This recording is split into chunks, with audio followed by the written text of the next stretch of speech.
I am Mohammad Naveed Anjum, MPhil in physics from NUST Islamabad. अब कुछ जो है वो मसाइल्स की वजह से जुनेद साहब कुछ अगले लेक्चर्स नहीं ले सकेंगे, इसीलिए जो नेक्स्ट लेक्चर्स हैं कुछ वो मैं आपको पढ़ाया करूँगा। ठीक है, तो ये है लेक्चर नंबर 10।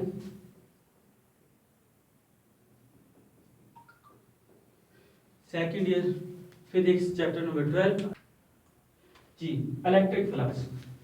फ्लक्स जो है वो एक लातीनी ज़बान का लफ्ज़ है जिसका मतलब है टू फ्लो, किसी भी चीज़ का फ्लो हो। अब फॉर एग्जांपल पाइप है, पाइप से पानी गुजर रहा है, तो ये जो पानी का फ्लो है इसको फ्लक्स कहेंगे। बिल्कुल इसकी एग्जांपल जो है वो आपने फर्स्ट ईयर चैप्टर 6 के अंदर जब आप बर्नौली इक्वेशन के अंदर पढ़ रहे थे और आपने उसकी एप्लीकेशन पढ़ी थी, जिसमें आप एक टैंक से पानी आ रहा है और उसकी स्पीड आपने निकाली थी और उसको आपने कहा था स्पीड ऑफ ए फ्लक्स। बिल्कुल इसी तरीके से जब हम इलेक्ट्रोस्टैटिक के अंदर बात करते हैं तो उस वक्त उसे कैसे डिफाइन करते हैं, चलिए ये डेफिनेशन उसकी, number of electric field line passing through a certain area A. अब जो नंबर ऑफ फील्ड लाइंस हैं किसी भी एरिया के अंदर से पास होने वाली, उसको आप फ्लक्स कहते हैं, इलेक्ट्रिक फ्लक्स कहते हैं। अब ये आपके इलेक्ट्रिक फील्ड लाइंस आपने ड्रा की हैं, ठीक है। तो अब आपने क्या किया कि एक कोई सर्टेन एरिया लिया, यूनिट एरिया लिया और वो उसकी लाइंस के अंदर रखा, तो आपने गिन लिया कि number of electric field lines कितनी हैं, 3। तो इसका फ्लक्स, इलेक्ट्रिक फ्लक्स कितना हो गया, 3। अब कुछ और दूर जाके आपने यही एरिया इधर प्लेस किया, तो इधर से जो number of electric field line थी वो 2 गुजर रही थी, तो ये इसका फ्लक्स आ गया 2।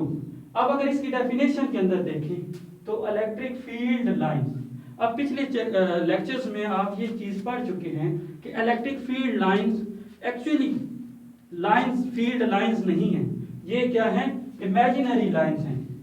आपको पता है कि एक चार्ज के गेट, उसकी एक इंट्रिंसिक प्रॉपर्टी है कि उसके गेट इलेक्ट्रिक फील्ड एग्जिस्ट करती है।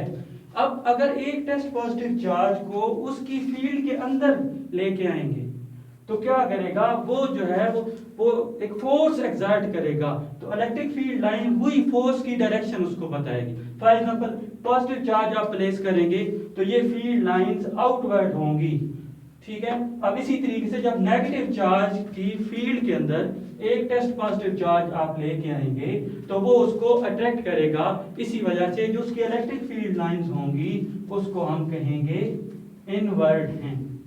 अब क्योंकि डेफिनेशन से जाहिर है कि ये number of electric field lines हैं, तो इसके अंदर दूर दूर तक वेक्टर का या डायरेक्शन का कोई लेना देना नहीं है, तो उससे जाहिर हुआ कि ये एक स्केलर क्वांटिटी है। अब इसको हम डिनोट करते हैं एक ग्रीक लेटर फाई से, और ई है जो इलेक्ट्रिक फ्लक्स को शो करता है।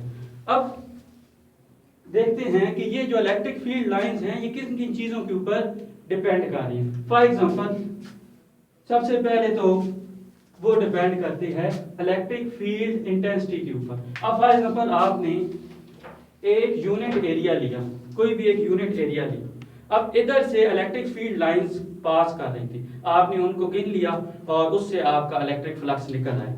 अब आपको पिछले लेक्चर में ये भी देखा है कि जब इलेक्ट्रिक फील्ड को चेंज करते हैं, स्ट्रांग करते हैं, तो इलेक्ट्रिक फील्ड लाइंस एक दूसरे के क्लोज होती हैं।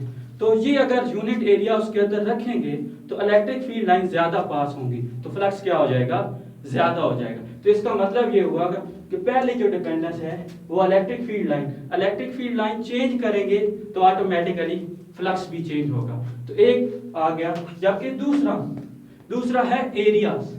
अब एरिया के ऊपर भी डिपेंड कर रहा है। अब देखते हैं, अब इलेक्ट्रिक फील्ड लाइन को सेम रखा, ये एरिया प्लेस किया और आपने इलेक्ट्रिक फील्ड लाइंस को गिन लिया और उससे फ्लक्स आ गया। अब क्या किया, आपने उसका एरिया चेंज कर दिया। फॉर एग्जांपल अब ये एरिया, अब डिफरेंट एरिया लिया, अब ये एरिया क्योंकि ज्यादा एरिया है, जब उसकी फील्ड लाइंस के परपेंडिकुलर रखेंगे तो इसमें से ज्यादा नंबर ऑफ फील्ड लाइन पास होंगी, तो क्या होगा, फ्लक्स जो है वो ज्यादा हो जाएगा। तो इसका मतलब क्या हुआ कि आपके एरिया के चेंज करने से भी फ्लक्स चेंज हुआ, तो दूसरा डिपेंडेंस आ गई एरिया वेक्टर एरिया के ऊपर। अब दूसरी चीज, आपने एरिया सेम रखा लेकिन इसकी ओरिएंटेशन जो है वो चेंज की। फॉर एग्जांपल पहले यहाँ पे था तो इलेक्ट्रिक फ्लक्स और आया, अब इलेक्ट्रिक फील्ड लाइन यहाँ से पास कर रही है, अपने एरिया की ओरिएंटेशन चेंज कर दी, तो इसमें से इलेक्ट्रिक फील्ड लाइन ऑब्वियसली कम आएगी, तो फ्लक्स क्या हो जाएगा, कम। तो तीसरा किस चीज के ऊपर डिपेंड कर रहा है, ओरिएंटेशन थीटा के ऊपर। तो ये तीन चीजों के ऊपर डिपेंड कर रहा है। अब इसके बाद आप अगर इसके मैथमेटिकल रिलेशन के अंदर है, अब आपको पता है कि इलेक्ट्रिक फील्ड इंटेंसिटी ये एक वेक्टर क्वांटिटी है और उससे हमें एक स्केलर क्वांटिटी मिल रही है। तो ये कैसे मिल सकती है, ये आप फर्स्ट ईयर के चैप्टर नंबर 2 के अंदर पढ़ चुके हैं कि जब दो वेक्टर्स को आपस में मल्टीप्लाई करते हैं तो अगर हमें प्रोडक्ट एक स्केलर क्वांटिटी मिलती है तो वो कब मिलती है, जब वो डॉट प्रोडक्ट बनाते हैं। अब फिर मसला आ गया, electric field vector quantity, area को हम मोस्टली स्केलर क्वांटिटी मानते हैं। तो अब एक स्केलर है एक वेक्टर है, आपको जो आंसर मिल रहा है वो एक स्केलर क्वांटिटी मिल रहा है, तो इसका मतलब ये हो गया, तो अब एरिया को हमें किसी ना किसी तरीके से वेक्टर बनाना है।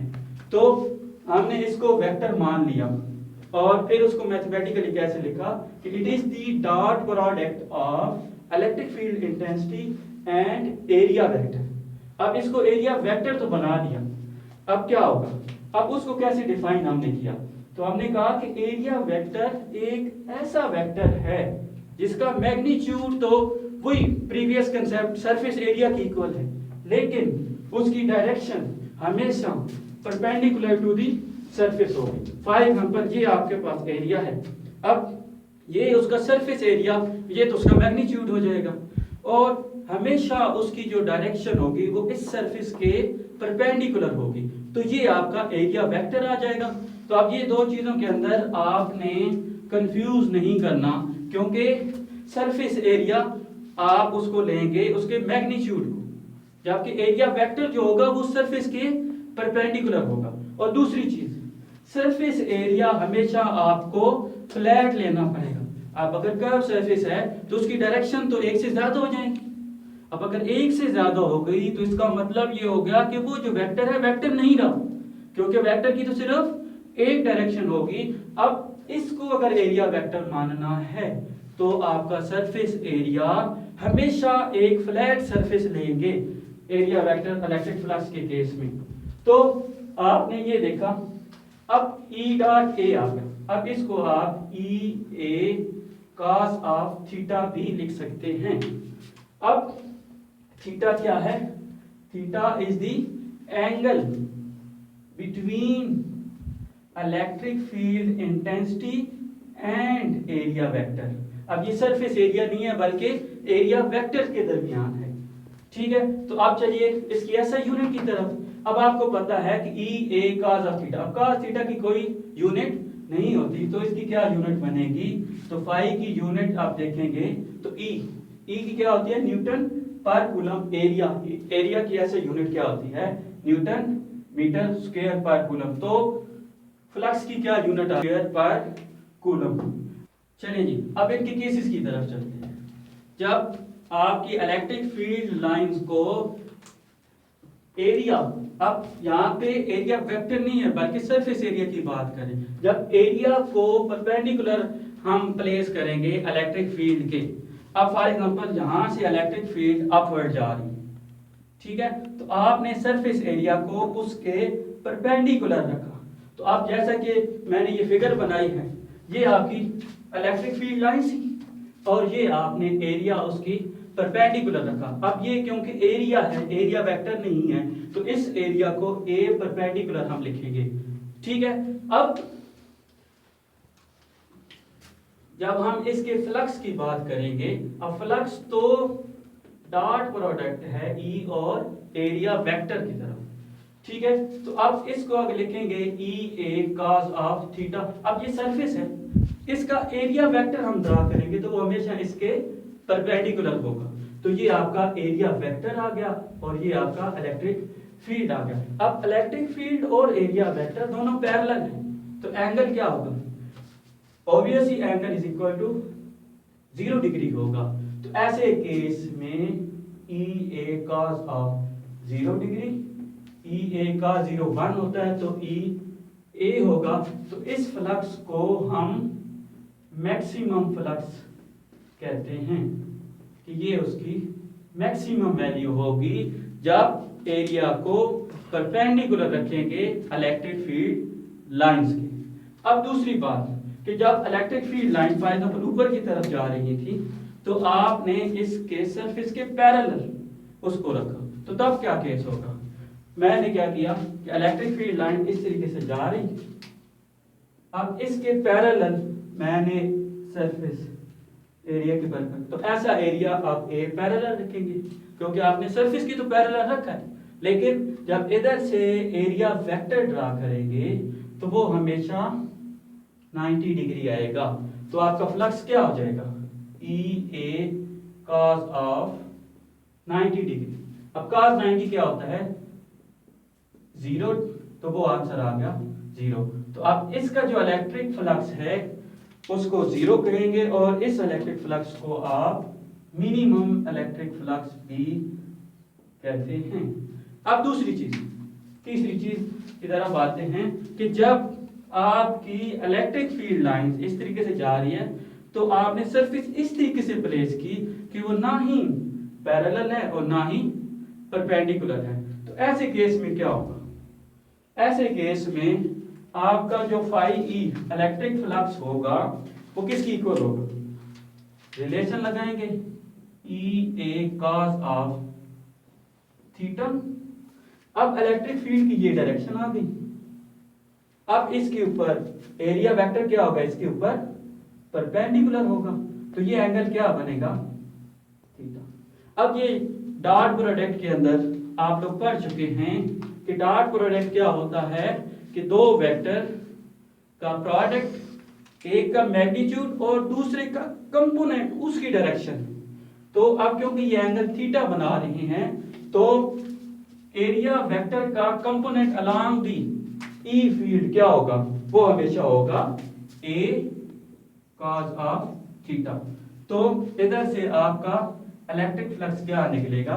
The magnitude of first vector क्या है? Electric field.